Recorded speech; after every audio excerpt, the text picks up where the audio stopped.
bom, compartilha com a gente um pouquinho, Débora, assim, para quem, se tiver alguém aqui que não te conhece, estiver acompanhando esse podcast hoje, um pouquinho da sua história, da sua trajetória, o que te trouxe até aqui.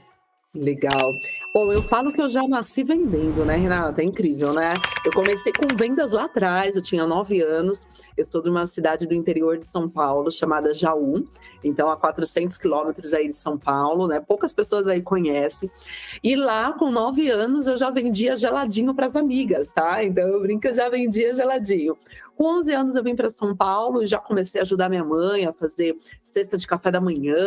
Eu era, não sei se é da sua época aí, né? A galera mais antiga, ou que nem eu, já com uns 40, vai lembrar. Mas eu era a garota telemensagem, eu que passava aquelas mensagens antigas, sabe?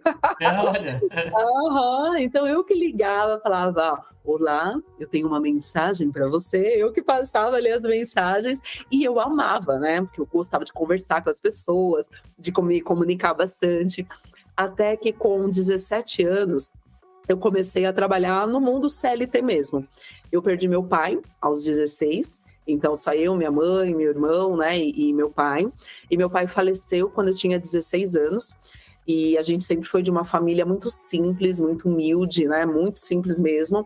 E meu pai faleceu quando ele tinha 37 anos, imagina, super cedo.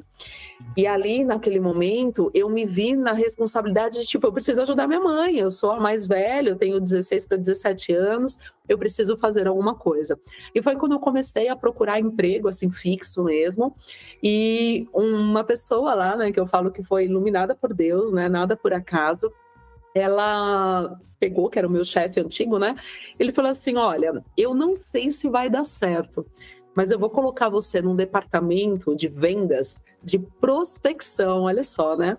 Eu não sei se vai dar certo, mas como você fala demais, pode ser que dê. Eu falei, olha isso, né? E eu fui jogada, basicamente jogada, nesse departamento de prospecção, onde eu ligava para pessoal de engenharia, de arquitetura, de CAD, para tentar vender papéis, eram papéis importados. Só que eu não fui treinada para isso. Não fui treinada, não me falaram o que eu tinha que fazer. Aquela época, né, já há 23 anos, quase 24, aquela época não existia a internet como existe hoje, o conhecimento, a quantidade de treinamentos, não existia nada.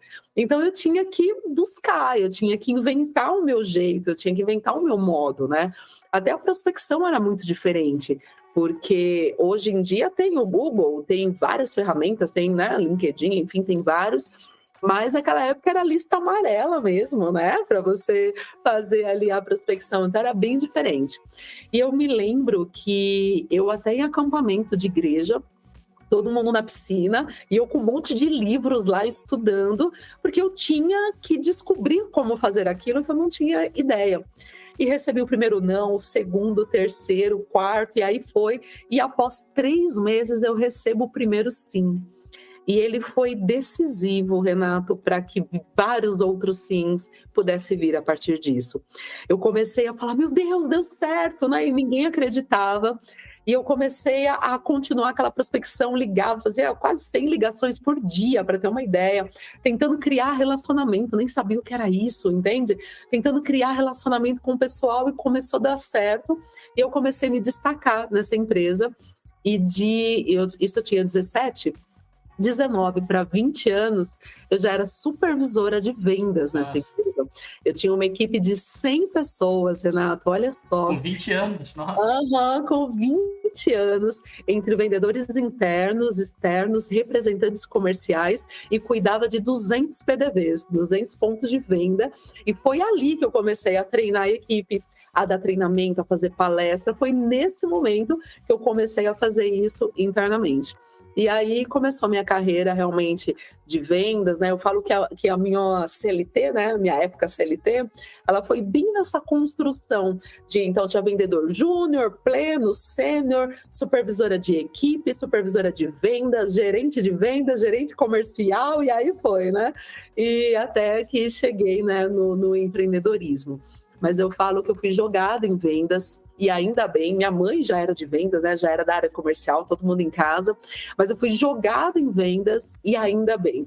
porque eu me descobri ali e eu vi que vendas é algo incrível. Você entender das estratégias do mercado é algo que muda o jogo. E assim, eu sou muito grato, né, por alguém ter me visto lá atrás e achado que eu falava demais, né? E me jogado realmente algo que não foi fácil.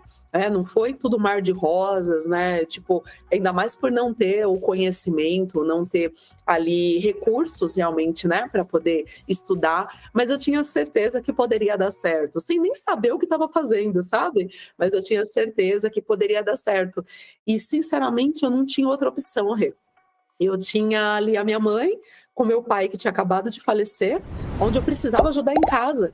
Então a minha motivação era pegar o meu salário de R$ 400 e levar para dentro da minha casa, dar inteiro para minha mãe para sustentar a nossa casa, porque era só eu e ela em casa trabalhando.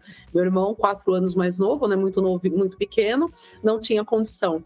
Então eu não tinha outra alternativa, eu tinha que fazer dar certo, né? E graças a Deus, aos poucos foi dando sim.